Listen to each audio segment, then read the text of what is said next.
জয়শঙ্কর আগমন বাংলাদেশের রাজনীতিকদেরকে মেসেজ দিয়ে গেছে, যদি কেউ তাদের সার্বভৌমত্বের জন্য হুমকি হয় অবশ্যই তারা ভিন্নভাবে চিন্তা করবে। আপনারা যে কয়জন উপদেষ্টা আছেন একজনও বাংলাদেশে থাকতে পারবেন না। আপনাদের বউ পোলাপান নাতি আরো সাথী যা কিছু আছে সবকিছু নিয়ে আপনাদের পালাতে হবে এই দেশ থেকে। জয়শঙ্কর সাহেব পৃথিবীতে যে 5 জন বা 10 জন ডিপ্লোম্যাট তাদের অন্যতম একজন। তিনি যে অন্তত রাজনীতির জন্য আসবেন না এটা আমরা বিশ্বাস করতে রাজি না। ইউনূস সরকার নিজে গায়ে পড়া পাড়া দিয়া ঝগড়া করে ভারতের সাথে সম্পর্ক নষ্ট করেছে, তলানীতি নিয়েছে। এটা এককভাবে বাংলাদেশ বর্তমানে ইন্টারিম সরকার দায়ী। তারপরও ধৈর্য ধরে জয়শঙ্কর এই বেগম খালেদা জিয়ার এই অনুষ্ঠানে যোগ দিয়া প্রমাণ করতে চেয়েছে, প্রমাণ দিয়েছেন ভারত অত্যন্ত যে আমরা কোন বিশেষ দলের প্রতি আমাদের কোনো আনুগত্য নেই। বাংলাদেশে যারা গণতান্ত্রিক চর্চা করবে, যারা জঙ্গিবাদের চর্চা পরিহার করবে, যারা এই দেশে এসে দেশে তাদের সাথে আমাদের সম্পর্ক থাকবে, জনপ্রতিনিধি তারা হবে, তাদের সাথে আমার সম্পর্ক থাকবে। জয়শঙ্কর কিন্তু ভারতের হয়ে অত্যন্ত সুন্দর বার্তা বাংলাদেশে দিয়ে গেছে।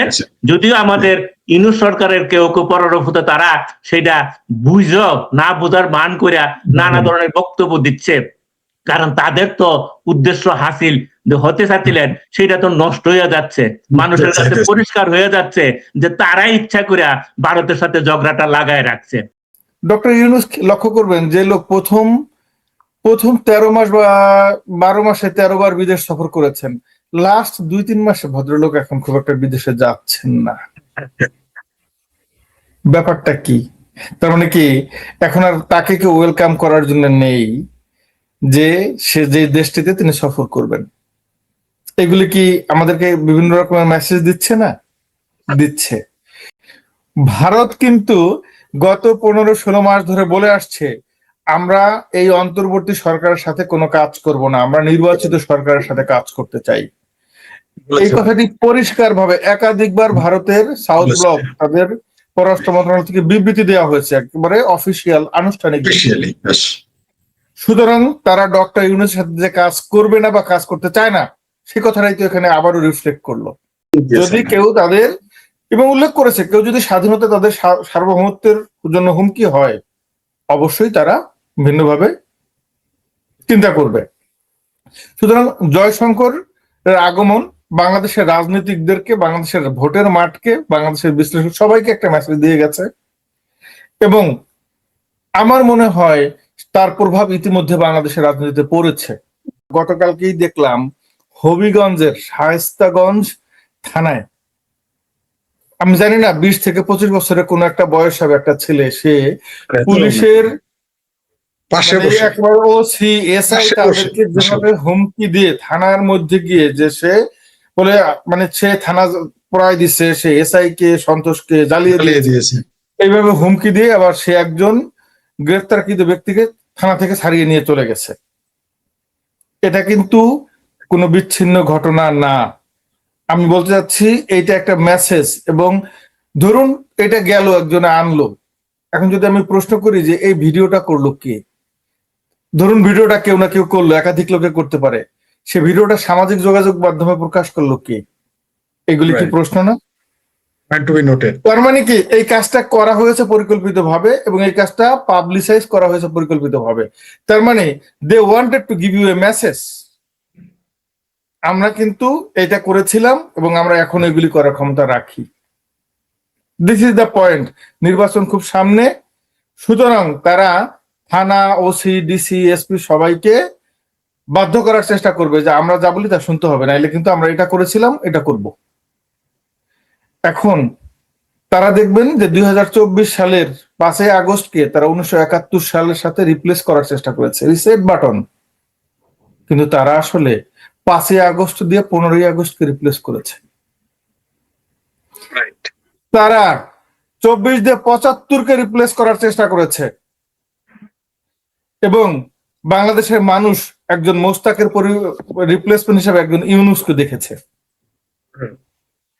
এবং যেই ইউনূসের আমলে, যে কিনা 2 দিন আগে দাবি করেছে যে গত 17 বছরে নাকি তারা যা কিছু করেছে এত কিছু গত 17 বছরে কোনো সরকার করতে পারে নাই, অবশ্যই এত সংখ্যক ধর্ষণ কারো আমলে হয় নাই, এত মানুষ কোন আমলে হয় নাই, এত লুট তরাজ ধ্বংস অগ্নিসংযোগ কোন আমলে হয় নাই, বাংলাদেশে এত সংখ্যক লোক কখনো বেকার হয় নাই, এত সংখ্যক কারখানা ইন্ডাস্ট্রি কখনো বন্ধ হয়ে যায় নাই, দেশের বিনিয়োগ এরকম শূন্যের কোঠায় কখনো নেমে আসে নাই, দেশের প্রবৃদ্ধি কখনো এত নিচে নেমে যায় নাই। যা কিছু বলবেন এমন কোন খাত নাই যেখানে তিনি দেশের সব ধরনের ক্ষতি সাধন করেন নাই। সুতরাং উনি কথা খুব একটা খারাপ বলে নাই, আমরা ওনার কথাকে সমর্থন করতে চাই। এই ডক্টর ইউনূস এবং তার যেই উপদেষ্টা পরিষদ আছেন, আমি শুধু একটা কথা বলতে চাই যে যদি কোনোদিন এই দেশে নির্বাচিত সরকার আসে, আমি ওনাদেরকে বলবো যে আপনারা কত ভালো কাজ করেছেন, কত বড় বাপের বেটা, পারলে বেশ বাংলাদেশে থাকবেন। বাংলাদেশের মানুষ আপনাদের সাথে দেখা করবে, আপনাদেরকে দরকার হলে মিষ্টি খাওয়াতে যাবে, দয়া করে থাকবেন।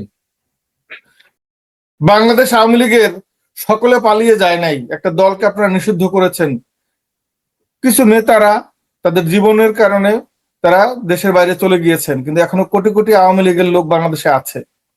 কিন্তু আপনারা যে কয়জন উপদেষ্টা আছেন একজনও বাংলাদেশে থাকতে পারবেন না।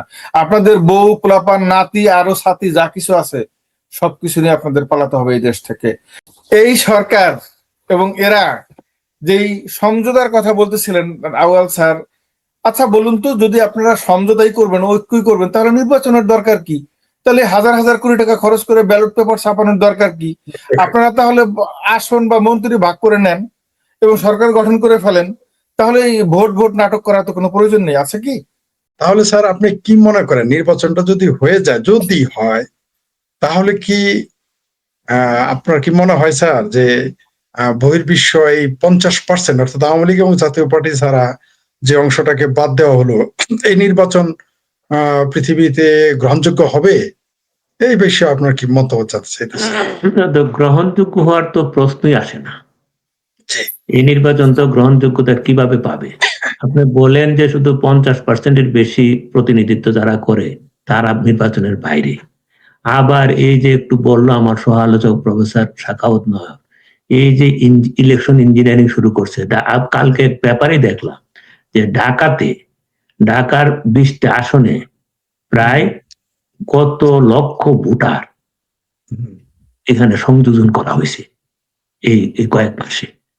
সেটা আমাদের মনে আছে 1,20,00,000 ভোটার ওই যে বিএনপি জামাতের ওই যে আপনার 2006 সালের ইলেকশনে, 7 সালের ইলেকশনে ছিল, যার জন্য বিএনপিকে এটা ইলেকশন যা হয় নাই, সেই আলামত কিন্তু এখনো শুরু হয়েছে। আবার ধরেন এখানে একটা তো আছে যে মানে বেশিরভাগ প্রতিনিধিত্ব নাই দলগুলাতে, আরেকটা হইলো যে বিএনপি জামাত। এই বিএনপি বলছে যে 5 উপদেষ্টা নিরপেক্ষ না, এদেরকে সরাইতে হবে, কতবার দাবি দিছে। জামাতও দিছে যে 3 উপদেষ্টা না সরাইলে এরা নিরপেক্ষ না। এখন যারা উপদেষ্টাকে সরাইতে চায় সেই উপদেষ্টার অধীনে তারা নির্বাচনে যাচ্ছে। আপনি বুঝেন, আমি তাদেরকে চাই না বলতেছি, আবার তাদের অধীনে আমি নির্বাচনে যাচ্ছি, তাহলে সেটা নির্বাচন নিরপেক্ষভাবে কিভাবে হবে? ওই যে বললো না, আওয়ামী লীগের দোষ দেয় 24 সালে যে আমি নির্বাচন করছে, এবারও তো আর আমি দাবি হবে না, এবার হবে আমি তুমি নির্বাচন, আমি আর তুমি। বুঝছেন তো, এই নির্বাচন তারা করছে।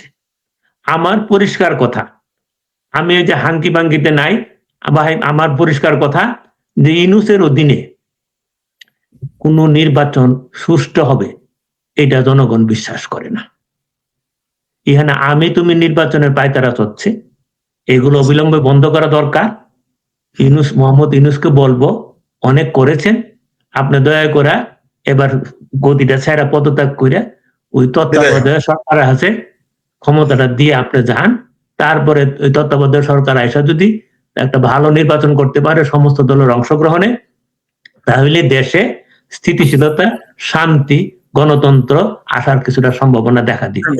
আর নতুবা বর্তমান যে পথে চলছে এই ইলেকশন ইঞ্জিনিয়ারিং এবং যেভাবে গুজামিলের চলছে, আমি তুমি নির্বাচনের যে পথ করছে, এতে দেশের স্থিতিশীলতা নষ্ট হবে, গণতন্ত্র বিনষ্ট হবে এবং মনে করেন যে অশান্তি আরো সামনে, আরো ভয়াবহ অশান্তি রয়ে গেছে। স্যার যেটা বলেন আসলে কি আমরা এই থেকে উত্তরণের পথ কি? স্যার তো বলেন যে সে তো বিদায় হবে না, সে তো আদম ব্যাপারীরা তো খুব চেষ্টা হয়ে থাকে, সহজে যাবে না, ভদ্রভাবে যাবে না। এই যে ডক্টর ইউনূস তার মানে এই বাংলাদেশের জনগণ এই ইউনূস নামের জোকের কবল থেকে কিভাবে বাঁচতে পারে, এই ব্যাপারে যদি আপনি একটু বলতেন আমাদের। আপনি ভালো উপমা ব্যবহার করেছেন যে ইউনূস নামের জোকের কবল থেকে বাংলাদেশের মানুষ কিভাবে বাঁচতে পারে। আসলে জোকের মুখে লবণ না দেওয়া পর্যন্ত জোক মরে না, সুতরাং জোকের মুখে এখন লবণ দিতে হবে। অলরেডি লবণ জয়শঙ্কর কিছুটা দিয়ে গিয়েছেন, এবং জয়শঙ্কর যে দিয়ে গিয়েছেন এটা কি ঢাকাস্থ সব পৃথিবীর অন্যান্য দেশের দূতাবাসগুলি খেয়াল করে নাই? তারা কি এটা জানে না? তারা ভালো করে বুঝতে পারছে, তাদের কাছে স্পেশাল নোট। হ্যাঁ, তো ঘটনা ইউনূস কতদিন থাকবেন বা থাকবেন না, আমি এটা বলতে চাই এটা সম্পূর্ণ জামায়াত ইসলাম এর উপর নির্ভর করে। এবং আমরা দেখতে পাচ্ছি যে ও মানে এই যে সবকিছু বোধহয় একটা নির্বাচনের দিকে যাচ্ছে, নির্বাচনী ট্রেন। খেয়াল করে দেখবেন হঠাৎ করে এক ধরনের মনোনয়ন বাতিলের রাজনীতি শুরু হয়েছে। মনোনয়নের বাতিলের রাজনীতি এবং উদ্ভট কারণে, সে উদ্ভট কারণ কি যে ওই ফর্মে প্রার্থী তার ভোটার তালিকায় ভোটার মানে তার একটা নাম্বার আছে, মানে এনআইডি নাম্বার না, ভোটার তালিকায় ভোটার নাম্বার, সেটা যদি কেউ ভুল করছে বা কিছু একটা বা সামথিং, এবং এই লাইনে জামাতের ডাক্তার তাহেরও নাকি আছে। এর মানে হচ্ছে যে জামাতের তাহের কিন্তু ওই আপিল করে তারটা ঠিক হয়ে যাবে, আর বাদ বাকি দেওয়া টিকবে না। তার মানে ওইটাকে লেজিটিমাইজ করার এটা আরেকটা কৌশল। আরেকটা জিনিস একই সাথে আমি আসবো আপনাকে, যেটা ভুলে যাব না, সেই ভুলে না যাওয়ার জন্য বা ডকুমেন্টেড থাকুক সেই জন্য বলতে চাই, গতকালকে বা পরশু রাঙামাটিতে একদল পর্যটক প্রায় 100 জনের মতো পর্যটককে পার্বত্য চট্টগ্রামে একটা নতুন অস্ত্রধারী সংগঠন তারা এই 100 জনের মতো বাঙালি পর্যটককে কান ধরে উঠবস করিয়েছে এবং বলছে যে এইবারের জন্য তোদেরকে মাফ করে দিলাম, এই জায়গায় আসলে এরপরে। বাংলাদেশের এই 54 বছর ইতিহাসে কি এরকম কোনো ঘটনা কখনো ঘটেছে? ঘটনা, এবং এটা নিয়ে অদ্ভুত ব্যাপার, এটা নিয়ে কোনো আন্দোলন নাই, আলোচনা নাই, কিছুই নাই, বাইতুল মোকাররম কিচ্ছু নাই। আমি সেই কারণেই ব্যাপারটা তুললাম যে থাকুক ডকুমেন্টেশন। কারণ তার মানে কি, এটা শায়েস্তাগঞ্জের ওই ছেলেটার ঘটনা, থানায় গিয়ে যেটা করলো, পার্বত্য চট্টগ্রাম রাঙামাটিতে এটা ঘটলো, এর কারণ কি বাংলাদেশের এই নির্বাচনের আগে ব্যাপক অস্থিতিশীলতা সৃষ্টি হবে।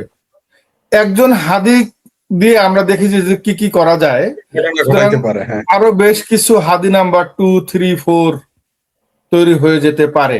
আমরা জানি না কে করবে, কিভাবে করবে, কারণ দেশের রাজনৈতিক অবস্থাকে ভয়ঙ্কর রকমের অস্থিতিশীল করে ফেলা হতে পারে।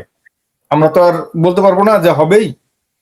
তো এরকম ব্যাপার নিয়ে আসলে ভয় পাওয়ার যথেষ্ট কারণ আছে। আর আপনি বলছিলেন যে বহির্বিশ্ব কি এই নির্বাচনকে গ্রহণযোগ্যতা দিবে বা তাদের কাছে গ্রহণযোগ্য হবে? সবার আগে বাংলাদেশের মানুষ গ্রহণ করবে, সেটা হচ্ছে ইম্পর্টেন্ট। হ্যাঁ, বাংলাদেশের মানুষই এটা গ্রহণ করবে না। এবং ওই যে স্যার বলছেন যে এটা হবে আমি তুমি নির্বাচন, আমি স্যারের কথাটাকেই আমার কাছে ভালো লাগছে টার্মটা, যে অবশ্যই এটা হবে আমি তুমি নির্বাচন। জামাত আর বিএনপি যে হঠাৎ করে দেখলাম ছাত্র দলের সাথে মিটিং এর আগে তারেক রহমান ছাত্র শিবিরের সাথে বৈঠক করলো, মানে মায়ের পেটে ভাইয়ের সাথে দেখা করার আগে মানে খালাতো ভাইয়ের লোকে দেখা। তো এটা স্যার কি, মানে এটা আপনার কি মনে করেন, এটা ঘটনাটা কি? মানে এত ভালোবাসা জামাতের সাথে, আমরা ভাবছিলাম তিনি যখন বক্তব্য দিলেন, আমরা কেউ বললো তার বক্তব্য এত ভালো অত ভালো, কিন্তু আমাদের যথেষ্ট সন্দেহ ছিল। আমাদের সন্দেহ তো স্যার সত্যি হলো, তিনি বাংলাদেশের মুক্তিযুদ্ধের পক্ষের শক্তির সাথে না বসে সরাসরি জামাতের মানে কচিকাঁচা রাষ্ট্রের সাথে বসলেন বা জামাতের সাথে, এবং তারাও বলেছে যে আওয়ামী লীগকে ঠেকাতে তারা ঐক্যবদ্ধ থাকবে, এটা তারা বলেছে। জি স্যার, এই ব্যাপারে আপনার ভবিষ্যৎ কি মনে হয়, কি হতে যাচ্ছে? না মানে জিনিস হলো কি যে পুরানা জিনিসই তো, মানে আপনাকে দেখতে হবে যে এগুলো বারবার একই কথা, যে 78 সালে যখন বিএনপি প্রতিষ্ঠা হয়, তখন যে তাদের যে প্রতিষ্ঠাতা জিয়াউর রহমান, উনি তো এই দেশে গোলাম আজম খান ছিলেন 3 মাসের ভিসা দিয়া। তারপরে তো এখানে বাংলাদেশের রাজনীতিগুলাকে তো, এই সাম্প্রদায়িক রাজনীতিগুলাকে তো জিয়াউর রহমান, এই জেনারেল জিয়া তো এখানে উন্মুক্ত করে দিয়েছিলেন। উনি তো শাহজিজকে প্রধানমন্ত্রী বানাইছিলেন, মশিউর রহমানকে, তারপর আব্দুল আলিমকে, তাদেরকে মন্ত্রী বানাইছিলেন। এখন এর মাঝখানে মাঝে মাঝে একটা ধোঁয়া উঠতো, মানে আমি যতটুকু দেখছি যে না, এটা প্রথম হইলো, বিএনপির অনেক মুক্তিযোদ্ধা আছে বিএনপি দলের মধ্যে, সুতরাং তারা আর ওই মানে তারা মুক্তিযোদ্ধার পক্ষের দলই হবে, বা ঠিক আছে এটা জিয়া রহমান সাহেব প্রথম হয়তো নানা কারণে হিসাব নিশাকে করছে, ঠিক আছে এখন হবে, এরকম তো আছে। কিন্তু আবার যখন 2001 সালে ক্ষমতা গেল, 4 দলীয় জোট করে, তখন কিন্তু জামাতের 2 জনকে একবারে চিহ্নিত যুদ্ধ করে থেকে মন্ত্রী বানাইলেন, এবং পাকিস্তানের আইএস এর সাথে সম্পর্ক। এখন 1991 সালে যে বিএনপি ক্ষমতায় আসছে, এটা তো তখন পাকিস্তানের যে আসাদ দুরানি, সেগুলো তো বিভিন্ন পত্র পত্রিকা আসছে, আপনারাও দেখেছেন যে তারা এখানে উনি আদালতে, আসাদ দুরানি আদালতে স্বীকারোক্তি দিয়েছে যে আমাদের আইএসআই আমাদের প্রতিবেশী বিভিন্ন রাষ্ট্রতে কত টাকা দিয়েছে, এবং বাংলাদেশে সরকার আনার জন্য তারা কত টাকা বিএনপি কে জামাতকে দিয়েছে।